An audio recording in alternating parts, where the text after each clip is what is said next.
빛을 전한 사람들 149강 마지막 줄을 끄는 사람이라는 제목으로 말씀을 나누도록 하겠습니다. 이스라엘과 블레셋 사람 사이에 다시 전쟁이 시작이 되었습니다. 블레셋 사람들이 다 모여서 이스라엘 평야의 북쪽에 있는 수넴이라는 곳에 진을 쳤습니다. 또 이스라엘의 사울과 그의 군대는 몇 마일 떨어진 그 평야의 남쪽 변경에 있는 길보아산 기슭에 진을 쳤습니다. 기드온이 그의 군사 300명을 데리고 미디안 대군을 패배시켰던 것, 바로 그곳이었습니다. 그때 이스라엘의 구원자 기드온은 그의 마음속에 하나님을 전적으로 신뢰하는 마음을 가졌었습니다. 그러나 지금 사울 왕의 마음은 그것과는 너무나 다른 것이었습니다. 기드온은 하나님께 대한 굳센 믿음을 가지고 나갔습니다. 그러나 사울은 하나님께서 자신을 버리셨다는 사실을 알고 있었습니다. 자신이 홀로 아무런 힘도 능력도 없이 이 전투에 나가고 있다는 사실을 알고 있었습니다. 그래서 멀리 블레셋의 군사들을 보면서 두려워하며 마음에 크게 떨었다 하고 성경은 기록하고 있습니다. 사울 왕은 다윗과 그의 군대가 블레셋 사람과 함께 있는 것을 이미 알고 있었습니다. 사울이 다윗을 죽이려 하니까 다윗은 원수 블레셋 사람과 함께 자신을 죽이려고 한다는 생각을 하고 있었습니다. 왕은 괴로워했고 자기가 충동적으로 다윗을 죽이려고 한 이 모든 일들이 나라를 이처럼 어렵게 만들었다는 사실을 생각했습니다. 왕으로서 나라를 통치하는 일에 최선을 다하지 않고 그저 다윗을 죽이는 일에만 쫓아다니다 보니 원수 블레셋의 침략을 맞게 됐던 것입니다. 이런 모든 일 속에서 우리는 사단이 얼마나 자주 이런 일을 사용하는가? 사람들 속에 분열을 일으키고 또 성화되지 않은 사람의 마음을 움직여서 다른 사람들을 시기하게 하고 질투하게 하고 다투게 하고 그래서 하나님의 백성들을 분열시키고 마침내는 그들이 다 같이 멸망되게 하는 일, 이게 다 사단이 하는 일 아니겠습니까? 다음 날 사울은 블레셋 사람과 전투를 벌여야만 했습니다. 절박한 두려움이 그를 이끌었습니다. 온 사방은 소망이 없는 것처럼 보였습니다. 누군가 도와주기를, 누군가 어떻게 하라고 이야기해 주기를 그는 마음에 생각했습니다. 하나님께 구했습니다. 그러나 아무런 일도 일어나지 않았습니다. 하나님께서는 꿈으로도 우림으로도 선지자로도 그에게 대답하지 않았습니다. 왜냐하면 하나님께서는 성실함과 겸손함으로 나오는 사람 한 영혼이라도 버리지 않으십니다. 그런데 왜 하나님께서는 사울에게 외면하셨을까요? 왜 대답하지 아니하셨을까요?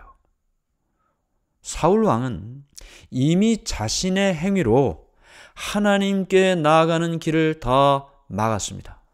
하늘을 막고 하나님께 기도한 사람이었습니다. 계속해서 하나님께서 선지자 사무엘을 통해 권고를 보내셨습니다. 그때마다 거절했습니다. 하나님의 택하신 다윗을 추방했습니다. 여호와의 제사장들을 다 살해했습니다. 이런 모든 일을 하고도 어떻게 하나님께 기도를 할 수 있습니까? 어떻게 하나님께 도움을 구할 수 있습니까? 하늘을 막고 하늘을 향해 기도한들 무엇이 달라질 수 있겠습니까? 그는 이미 성령을 떠났습니다. 성령이 그를 떠난 것이 아니고 그가 성령을 떠났습니다. 사울은 겸손하고 회개로 하나님께 돌아오지 않았습니다. 그가 원했던 것은 죄에 대한 용서도 아니고 하나님과의 화해도 아니었습니다. 오직 그의 원수로부터 어떻게 하면 구원받을까? 그것밖에 없었습니다. 이기적이죠. 너무나 이기적입니다. 그런 완고함과 반역 때문에 그는 스스로 하나님을 떠났던 것입니다. 이제 하나님께로부터 도움을 얻지 못한 그가 어딘가로부터 도움을 구해야 되겠다고 생각을 합니다. 그래서 사울은 종들에게 나를 위하여 신접한 여인을 찾으라. 내가 그리로 가서 그에게 물으리라 하고 명령을 내립니다. 사울은 강신술을 너무나 잘 알고 있었습니다. 하나님께서 직접 강신술을 금하셨습니다. 이런 일을 하는 자들 다 죽이라고 말씀하셨습니다. 사울 왕은 사무엘이 살아있는 동안에는 모든 박수들 신접한 자를 죽이라고 명령했었습니다. 그런데 이제 그가 너무 급하니까, 아무런 도움도 받을 길이 없으니까 자포자기하는 마음으로 그렇게 죽이고 가증한 것으로 정죄했던 그 신접한 자를 의지하게 됐던 것입니다. 엔돌에 신접한 여인이 있다는 이야기를 듣게 됩니다. 그래서 그는 변장을 하고 2 시종만을 데리고 밤에 그 여인을 찾아갑니다. 참, 이런 일이 어디 있습니까? 하나님께 기름 부음 받은 종이 우상숭배, 거짓 선지자, 신접한 여인을 변장을 하고 찾아가다니요. 이스라엘의 왕이 사단의 뜻대로 노예가 되어버린 것입니다.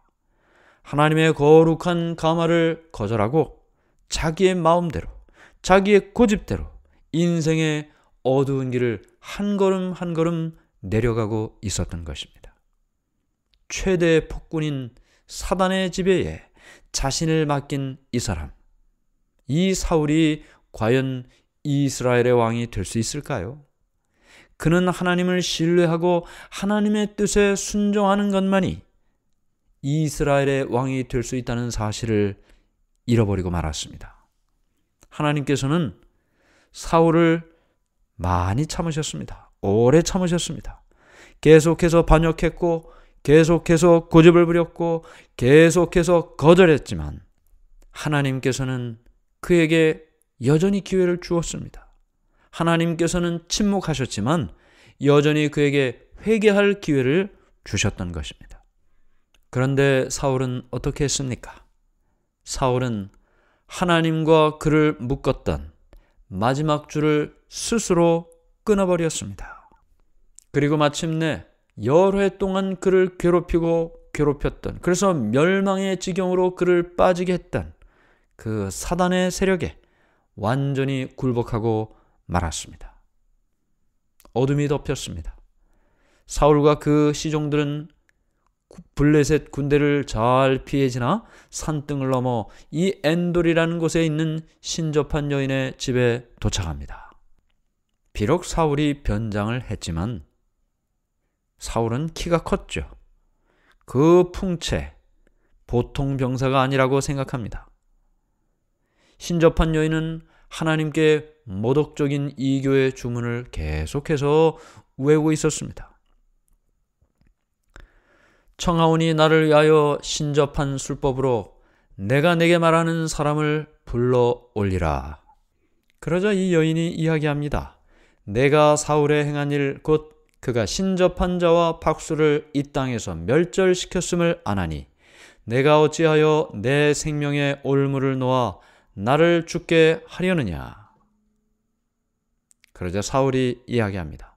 여호와로 그에게 맹세하여 가로되 여호와께서 사시거니와 내가 이 일로는 벌을 당치 아니하리라. 이제 이렇게 대화를 한 후에 여인이 묻습니다. 내가 누구를 내게로 불러 올리랴? 사울은 이 절박한 상황에서 누군가로부터 좀 도움을 받고 싶어서 누구를 불러 올리라는 이 여인의 질문에 사무엘이라고 대답합니다. 주문을 외우고 이 여인이 말하면서 내가 신이 땅에서 올라오는 것을 보았나이다. 한 노인이 올라오는데 그가 겉옷을 입었나이다. 사울은 그가 사무엘이라고 생각을 하고 얼굴을 땅에 대고 절을 했습니다. 그러나 이 신접한 여인의 주문을 듣고 올라온 자는 하나님의 거룩한 선지자 사무엘이 아니었습니다. 사무엘은 이 악한 신들에 거하는 곳에 나타날 리가 없죠. 이런 모든 초자연적인 현상들, 마치 죽은 자가 살아온 것처럼 보여지는 이것은 모두 다 사단이 하는 일입니다. 예수님께서 광야에서 시험 받으실 때 사단이 어떻게 했습니까? 빛의 천사의 모습으로 가장에서 나타나 예수님을 시험했습니다. 그는 마음대로 변장하여 사람에게 나타날 수 있는 능력이 있었던 것입니다. 그래서 죽은 사무엘의 모습으로 나타나서 사울을 현혹했던 것이죠. 이런 가운데 사울 왕에게 이렇게 말합니다. 당신이 어찌하여 나를 속이셨나이까? 당신이 사울이시니이다. 이제 변장한 사울이 자신의 모습이 탄로났습니다. 하나님의 기름 부음을 받았던 종 사울 왕이 얼마나 다급했으면 사단이 변장하여 사무엘로 나타난 이 현장에서 자신이 사울 왕임을 이렇게 나타낸 바가 되었겠습니까? 참 비참한 일이죠. 그가 이렇게 기만한, 속이는 이 모든 일을 했다는 것이 완전히 드러나게 됐던 것입니다. 그러자 사울에게 또 이야기합니다. 내가 어찌하여 나를 불러 올려서 나를 이렇게 하느냐? 사울이 대답하되 나는 정말 지금 너무 다급합니다. 블레셋 사람이 나를 향해 군대를 일으켰고 하나님은 나를 떠나서 다시는 선지자로도 꿈으로도 내게 대답하지 않으십니다.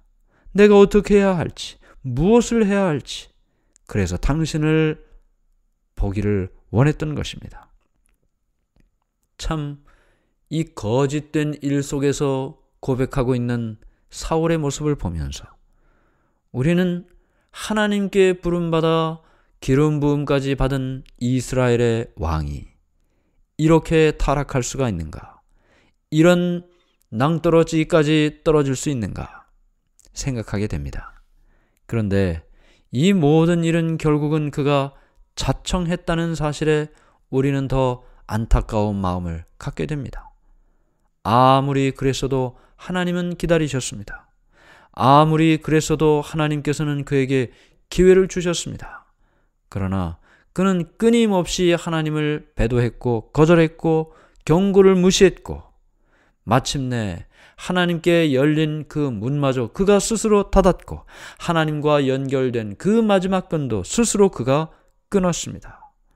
그리고 나서 하나님께 기도를 해도 하나님은 그 끈도 끊어졌고 연결된 그 어떤 것도 없고 문마저 닫은 그에게 어떤 말씀도 어떤 도움도 주실 수가 없었습니다. 오늘 우리의 마음속에 열린 하늘의 문, 하나님께서 열어놓으신 그 문도 스스로 닫은 그가 이제는 거꾸로 하나님께 도움을 요청해도 아무런 도움도 받지 못하고 있다는 이 말을 하는 모습이 너무나 안타까울 수밖에 없는 것입니다. 마지막 줄을 끄는 사람, 그의 마지막이 어떻게 될까요? 우리가 다음 시간에 그의 모습을 생각해 봅니다. 하늘에 계신 하나님 아버지, 사울은 하나님께서 내려주신 그 마지막 줄을 끊어버린 사람입니다. 하나님께서 열어놓으신 그 문을 닫은 사람이었습니다. 그러고도 하나님으로부터 도움받지 못함을 탄식하던 사람이었습니다. 오늘 우리의 마음속에 주님 주신 줄을 붙잡게 하시고 열어놓은 그 문으로 들어가게 하시고 하나님과 연결된 주님의 종으로 살게 해 주시옵소서.